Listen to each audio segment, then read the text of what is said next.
On est souvent surpris qu'un salarié revienne dans une entreprise. Il y a souvent 3 objections à ce type de retour. La première, objection de la cohérence.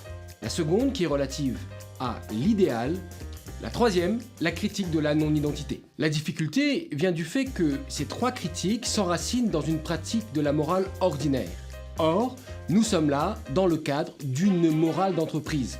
L'objection numéro 1, c'est celle de la cohérence. C'est, en quelques mots, le CV parfait. On veut des parcours qui soient logiques, cohérents et qui s'enchaînent parfaitement comme dans une musique déjà écrite. Objection numéro 2, celle de l'idéal. Souvent, nous avons l'impression que le collaborateur qui quitte l'entreprise n'aime plus l'entreprise, qui n'est plus en raccord avec les valeurs. Dernière objection, celle de l'identité. On présuppose que celui qui est parti, quand il revient, tout du moins, il est le même.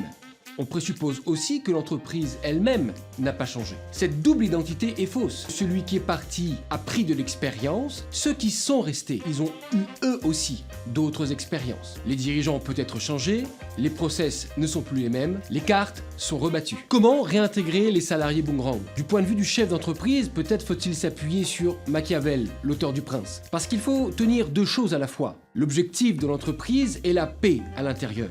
Autrement dit, insérer un salarié dans une entreprise, le faire revenir, ne doit avoir pour but que la pérennité de l'entreprise. Du point de vue du salarié, ou des salariés en général, celui qui revient, le salarié boomerang, ne doit pas être vu comme un ex d'eux. Pour le salarié boomerang, il faut respecter ce qui a existé pendant son absence, respecter les collaborateurs qui étaient là et qui, quelque part, ont tenu la flamme de l'entreprise. Dans le salarié boomerang, on pense souvent au fait qu'il soit parti, mais ce qu'il faut valoriser, c'est qu'il est revenu.